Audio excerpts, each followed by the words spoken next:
आज हम जानेंगे मनुस्मृति अध्याय 5।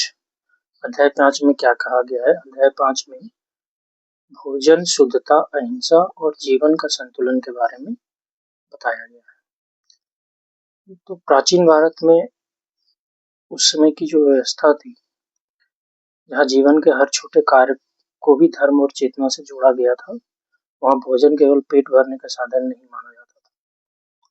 मनुस्मृति का 5वां अध्याय इस विषय पर केंद्रित है कि मनुष्य क्या खाए, शुद्धता का क्या अर्थ है और अहिंसा का वास्तविक महत्व क्या है। पहली नजर में यह अध्याय केवल खान पान और नियमों की सूची जैसा लगता है, लेकिन अगर इसको ध्यान से अगर हम पढ़ें तो ये मनुष्य की चेतना, उसके व्यवहार और उसके भीतर के संतुलन, जो बैलेंस है, उसको समझाने की कोशिश करता है। तो मनुस्मृति के अनुसार भोजन केवल शरीर को नहीं बल्कि मन को भी प्रभावित करता है। जैसा जैसा भोजन वैसा विचार, और जैसे विचार वैसा जीवन।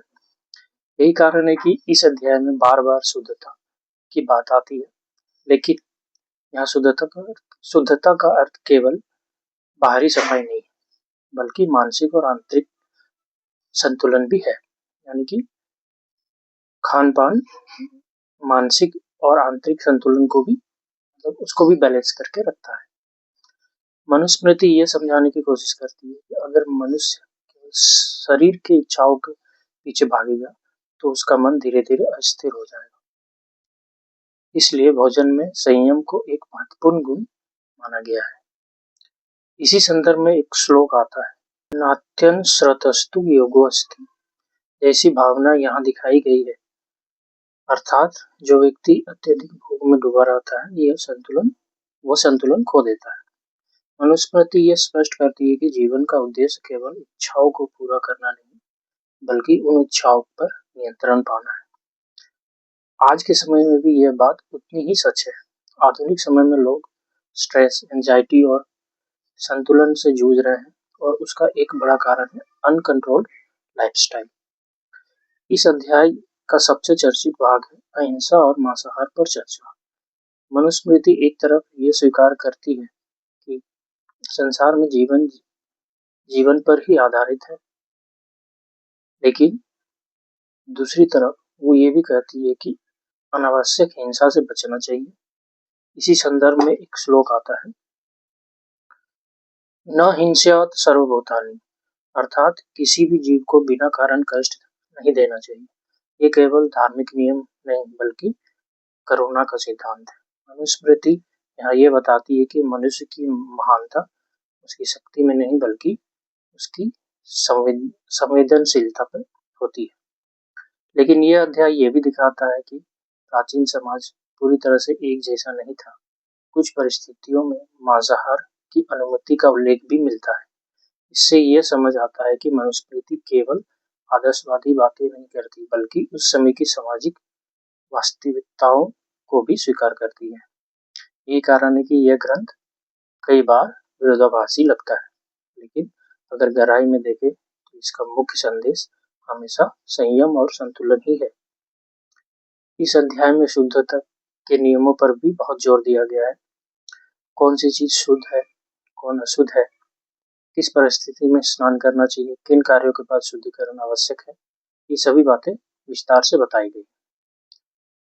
आधुनिक दृष्टिकोण से देखने पर इनमें से कुछ बातें केवल सामाजिक नियम लग सकती है, लेकिन उस समय ये हाइजीन और डिसिप्लिन से भी जुड़ी हुई थी।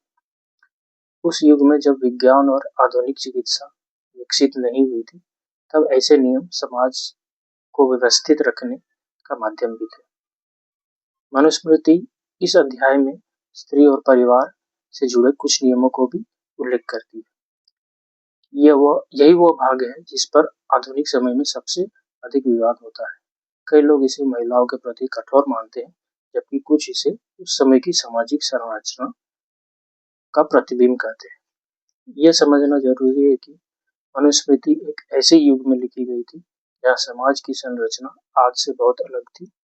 इसलिए इसके हर नियम को आधुनिक कानून की तरह नहीं बल्कि ऐतिहासिक और सांस्कृतिक संदर्भ में समझना चाहिए। अगर इस पूरे अध्याय को एक गहरी दृष्टि से देखें तो इसका मुख्य उद्देश्य यह लगता है कि मनुष्य अपने जीवन में संतुलन बनाए रखे। भोजन में संतुलन, इच्छाओं में संतुलन, व्यवहार में संतुलन और प्रकृति के प्रति संवेदनशीलता।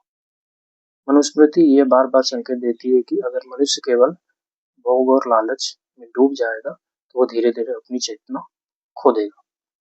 आज की दुनिया में भी यह बात प्रासंगिक है। Fast food, over consumption, uncontrol desires, ये सब आधुनिक जीवन की सबसे बड़ी समस्याएं बन चुकी है। लोग शरीर को भर रहे हैं लेकिन मन खाली हो जा रहा है। ऐसे समय में मनुस्मृति का ये अध्याय हमें याद दिलाता है कि जीवन का असली सुख केवल उपभोग में नहीं बल्कि संतुलन में है। इस अध्याय का सबसे गहरा संदेश अहिंसा और करुणा से जुड़ा है, क्योंकि जब मनुष्य दूसरों के दर्द को महसूस करना सीख जाता है तभी वो वास्तव में इंसान बनता है। शक्ति शक्ति होने वाला महानता नहीं है, बल्कि शक्ति होने के बाद भी संयम रखना महानता है। अंत में मनुस्मृति का 5वां अध्याय हमें ये सिखाता है कि धर्म केवल मंदिरों और पूजा तक सीमित नहीं है। धर्म हमारे रोजमर्रा के जीवन में दिखाई देता है। हम यह हम क्या खाते हैं, कैसे सोचते हैं, दूसरों के साथ कैसा व्यवहार करते हैं और प्रकृति तथा जीवों के प्रति कितनी संवेदनशीलता रखते हैं, क्योंकि अंततः मनुष्य वही बनता है जो वो रोज अपने जीवन में चुनता है। और शायद इस अध्याय का सबसे बड़ा सत्य है कि जीवन का संतुलन बाहर नहीं, भीतर से ही शुरू होता है। अब अगले अध्याय में हम फिर मिलेंगे और इस अध्याय के बारे में आप कमेंट जरूर करें। धन्यवाद।